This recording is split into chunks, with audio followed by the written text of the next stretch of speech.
Hello, this is Romanosky from Calgary, Canada. I'm shooting from the lug nuts facility in Calgary here, and what we have in front of us is a 2011 BMW 335 IS Cabriolet. So, of course, the BMW 3 Series has needs no introduction from me. It's been wildly popular ever since the 80s. It's the mainstay of BMW production, I guess, along with the small SUVs. They come in many different variants, trim levels, engine outputs, configurations, options, etc. So for this video, we can go through and do like a closer look, a walk around of the exterior, interior. We have a video of the hardtop being retracted and then raised. It's a decent car, one owner, looked after, no accident. Basically just a decent used car for somebody, and of course, this being in a 2011 at a fraction of the cost of the new one. So we'll take this video, we'll break it into sections. We have a table of contents, and then we'll just go through it item by item, look at bodywork, paint, glass, interior, etc., and then use the paint meter.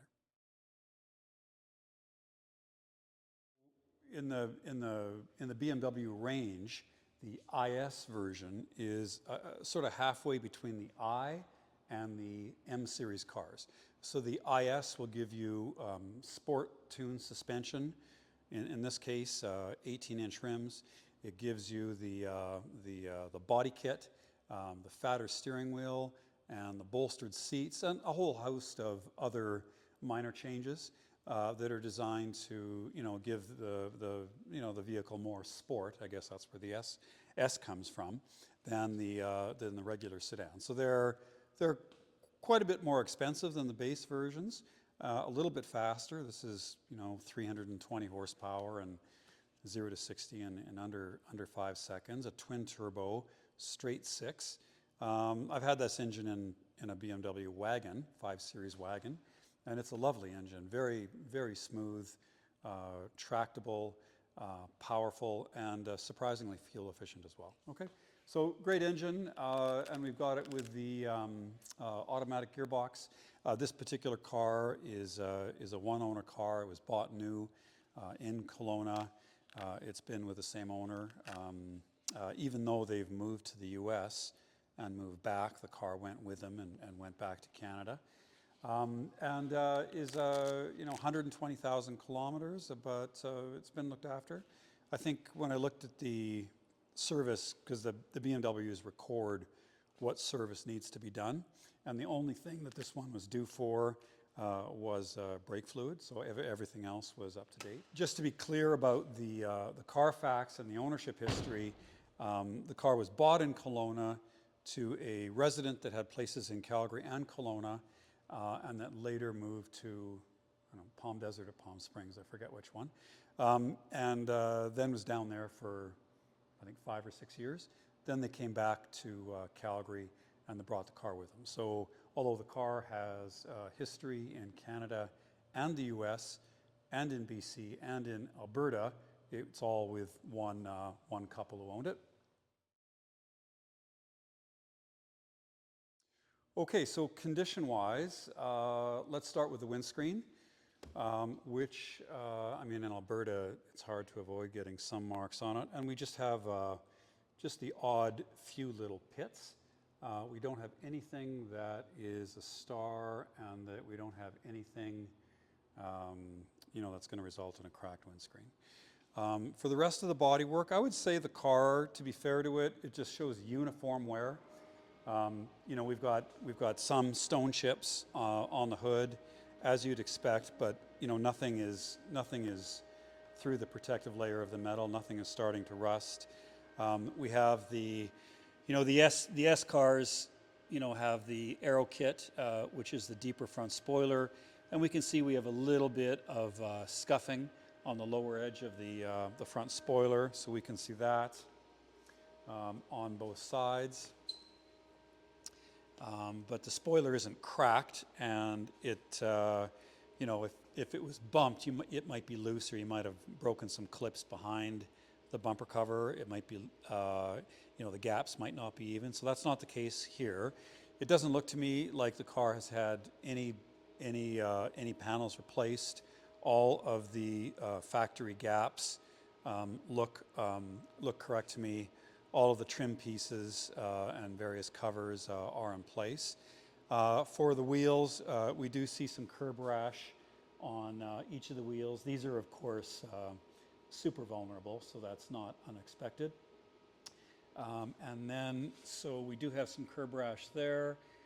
We don't have very much of a lip on the brake rotors, and what that tells you is that there's still lots of life left. I mean, I'm going to guess 80% or more on the front brake rotors. Checking the rear wheel, we just have a couple tiny marks on the wheel, very, very minor, and again, hardly anywhere on the brakes. So this car would have got brakes in the recent past. For tires, we've got looks to tread depth being, I'm going to call that it. Looks like 75% to me, more than that even. So the tires look reasonably fresh. You can get a shot of the tires there. And if people are interested in the date codes, it looks like the date code on these tires is 2021. And I know this car wasn't driven that much. It's, like I said, a one-owner car from 2011, so 13 years old with only 120,000 kilometers on it, so less than 10,000 kilometers a year. So, I would say brakes and tires on this car, have, well, I would say less than 10,000 kilometers on them. Going around the rear of the car to the rear bumper, we, see a light bit of scuffing where, items might have been loaded into the trunk. Very, very minor. The parking sensors are still intact and they work. The lighting is, the lenses are all still clear and so forth. We go around to the rear passenger wheel and we do see some curb rash on there again, with similar wear to the brakes and tires. And the front wheel has a little bit of curb rash too. So 3 of the 4 wheels have some curb rash on them, but the tires and brakes look relatively recent, and the windshield looks relatively fresh. Okay, so let's do a paint meter analysis of this BMW 3 Series. Now, it's a one-owner car, and I know the owner well.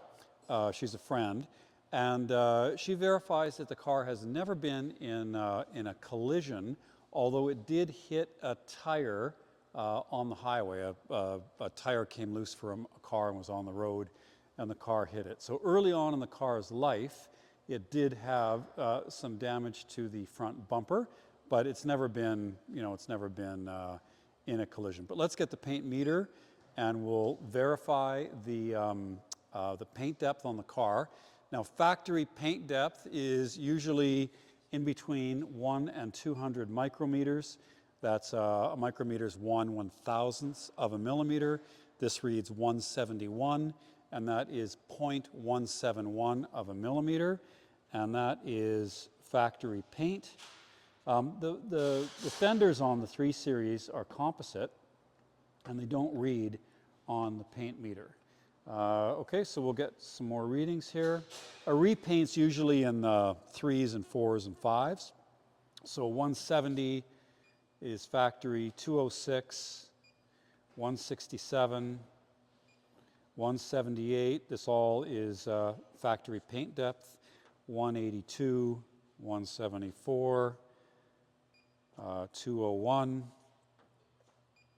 161, 171. We'll go to, again, the bumper is going to be composite, so it won't read. We'll go to the rear deck lid, 170, 163, 171, 148. The numbers will jump around a little bit depending on how the paint gets laid down. And then, of course, if it's polished in certain places, that'll also take a little bit off. But we're talking, the difference between 0.15 and 0.17 of 1 millimeter. So we're not talking about any material difference. Rear fender, 179, 183, 171, 190,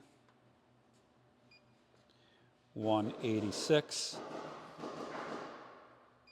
178, 174. So actually remarkably consistent. Again, 195. So the fenders, again, don't pick up anything. And then the hood, I get 257, 228, 233, 217,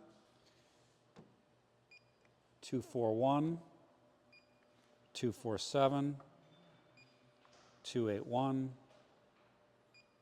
239, 234, 230, and lastly we'll do the roof, 125, 151, 129, 136. So I don't have a crystal ball in the car. I don't know what exactly was done at the body shop.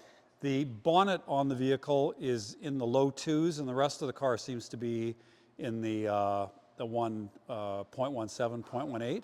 0.18. Looking at this and looking at some of these stone chips, and then looking at the paint meter, I'm convinced that's original paint on the bonnet. It might have a clear coat, like an extra clear on it. I'm going to hypothesize that the tire hit the bumper cover was replaced and painted, and the hood was re-cleared. So the hood is a little bit thicker than the rest of the car, but not thick enough so that it's repainted. But the hood was probably blended to match the metallic on the front bumper cover. So the hood was probably re-cleared. The plastic bumper cover was replaced and painted, and the rest of the car hasn't been touched. Okay, so the takeaways are that it has consistent paint depth.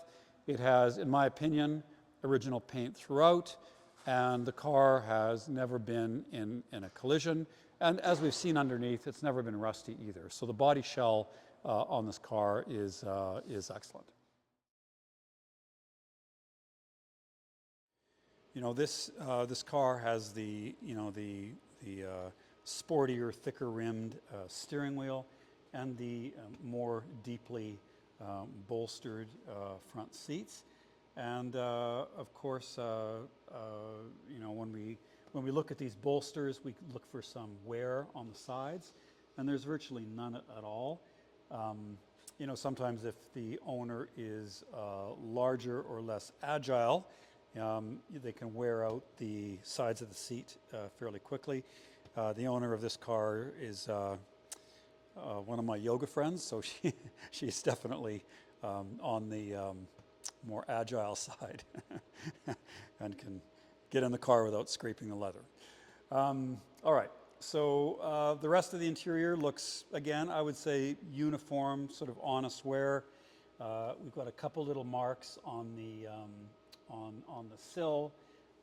We've got light scratching, some light scratching around the gear shift center console. Again, as you'd expect for a car with 120,000 kilometers on it. There's no damage, rips, tears, stains,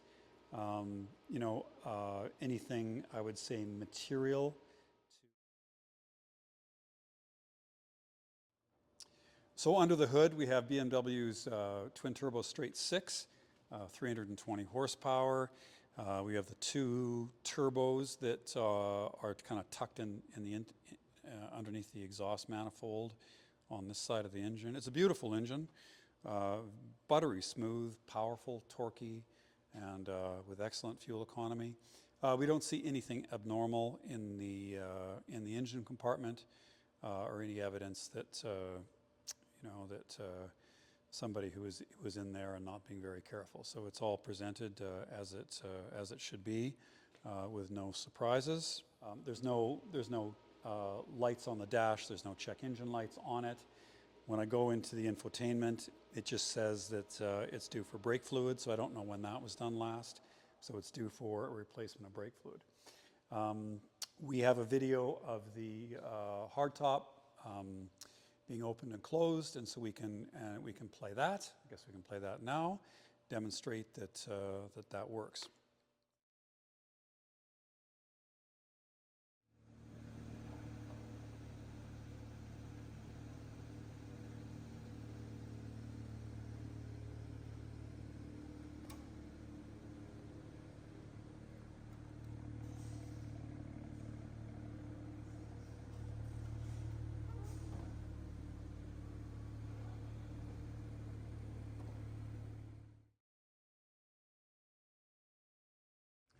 So let's get a look at the underside of this 335 IS.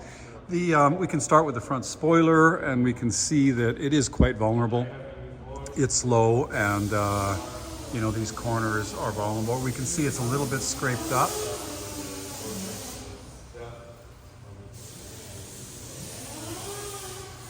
Around the side, but nothing on the actual front. It's just underneath.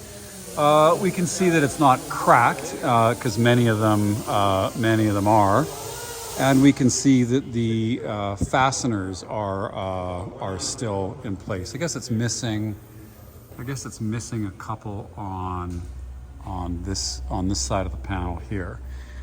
We do see some evidence of scraping of this under tray in the center, although not bad, and we do have a little bit of an oil leak, and we can see that. The suspension looks pretty clean.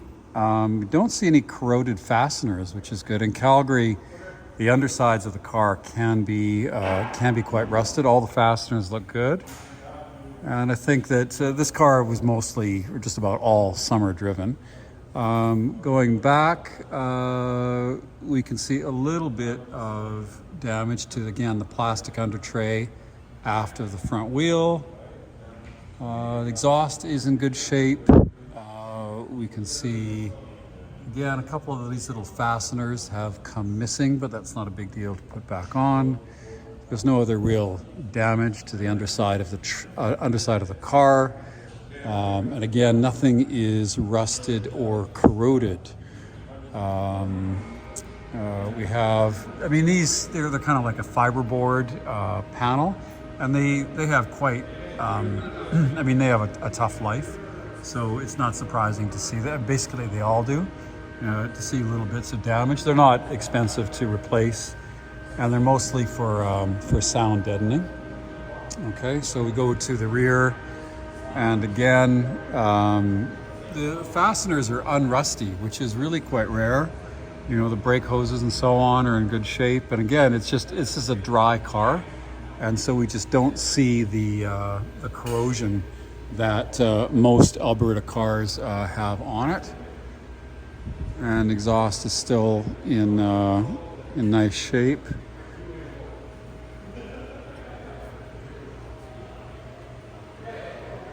And overall, the underside of the car looks good. Some of these under trays are a little bit chewed up, and there's a couple fasteners missing. But there's really nothing underneath the car that is surprising. There is a little bit of an oil leak, which we can disclose, and some marks underneath the front spoiler, which are expected with. The aero kit from the IS version. We can get a better look at the brakes, and we can see that the rotors are almost new in the front. We can maybe get a better look at the tread depth of the wheels, or of the tires. Front brakes, and let's go in the back.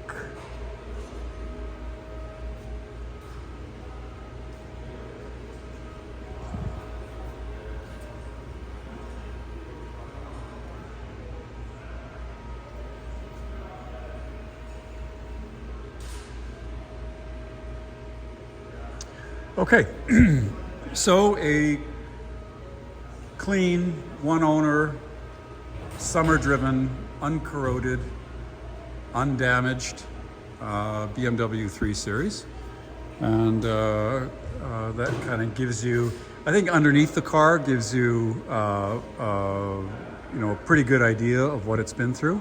And in particular, I think the conditions the car was driven in as it pertains to salt and corrosion and so on. So with a dry car, you can fix just about anything because it comes apart really easily. With a rusty car, you really can't do anything with it. So this is an example of a dry, corrosion-free BMW 3 Series. Okay, so let's do a cold start and driving video on this BMW 335 IS. We just rolled it outside. I'll get Aidan to film the exhaust as I start it up from cold. We'll look to see what doesn't come out of the exhaust. I'll open the bonnet then, and we can put the microphone close to the valve train of the engine, listen for any noises that aren't there, but we'll verify that, and then put the microphone at the front of the engine, look for any, listen for any noises from the ancillary components. We can go inside, verify, we can go inside the cabin, verify that there's no check engine lights or other warning lights. We can look at the service monitor in the car, and then take it for a quick drive just to verify that it all functions correctly. So also verify the operation of the key fob. And so we've got the lock and unlock, and I'll get in, and Aidan will film the exhaust.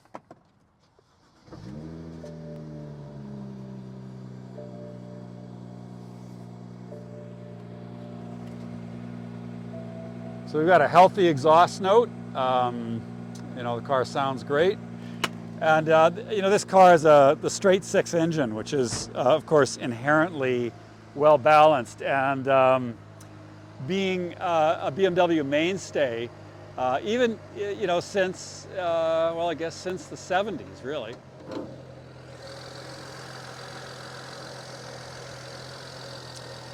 So I can get the microphone and stick it next to the valve train. And we're listening for any sort of unusual noises or knocking or unevenness and so on. And we don't hear it. The engine runs beautifully. We can put the microphone on the front of the engine, and we don't hear any squeaking or other noises from the water pump or alternator or any of the ancillary components on the front of the engine. So everything under here is unremarkable, which is a good thing. The engine runs well. Let's go in the cabin and look at the interior, at the dashboard. All right, so we can look at the temperature. We can see the engine's cold. We can see a steady idle at 700 RPM. I know one issue with these cars can be that they have an uneven idle, and I think that the cause of that is there's a couple of fuel pumps, and if they're not both operating correctly, you can get an uneven idle. So this one doesn't do that.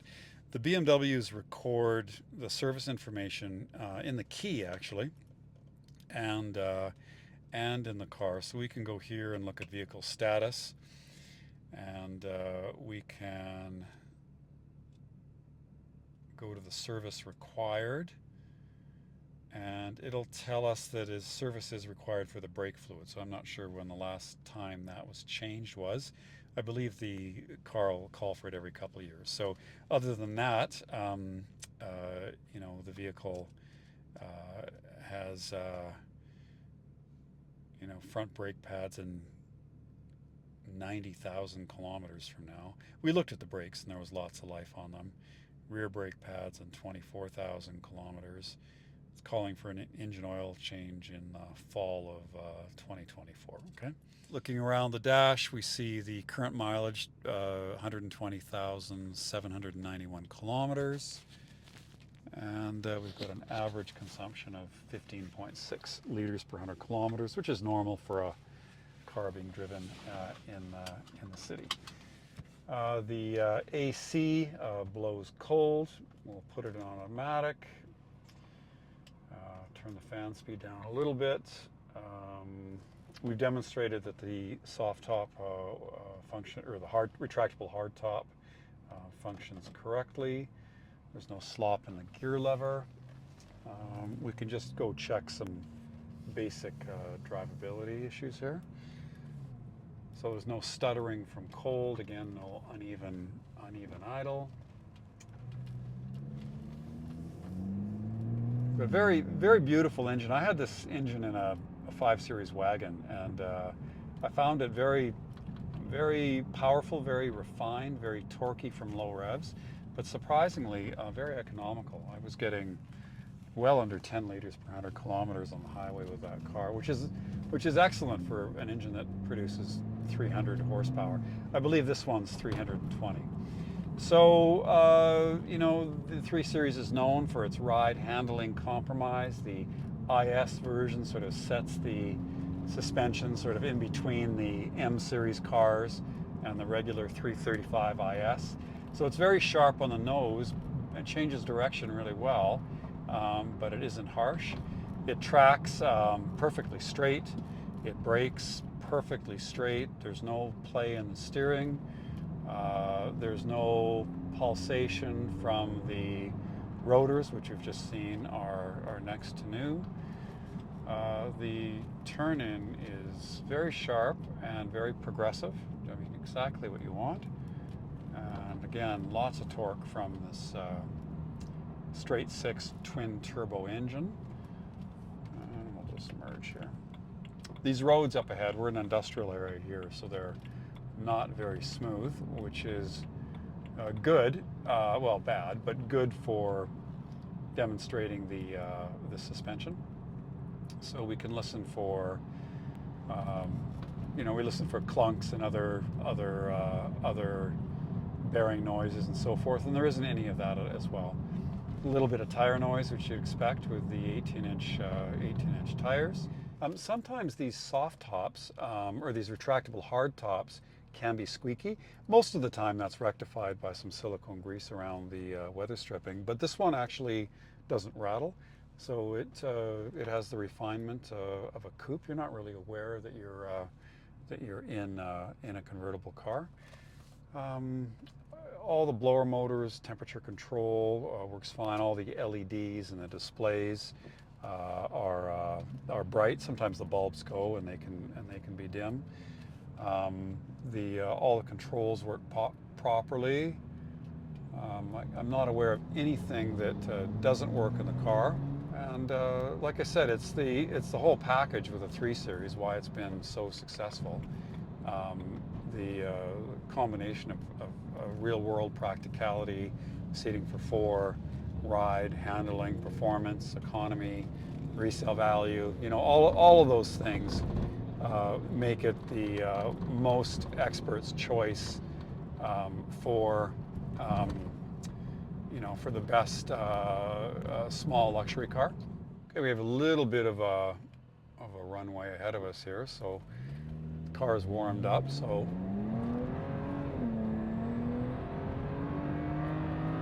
this is a properly fast car. We're already up to 120, and then we'll brake, and reassuring brakes, again without any vibration or noise. You know, nothing that's too surprising about the video, other to demonstrate that there's nothing wrong with the car.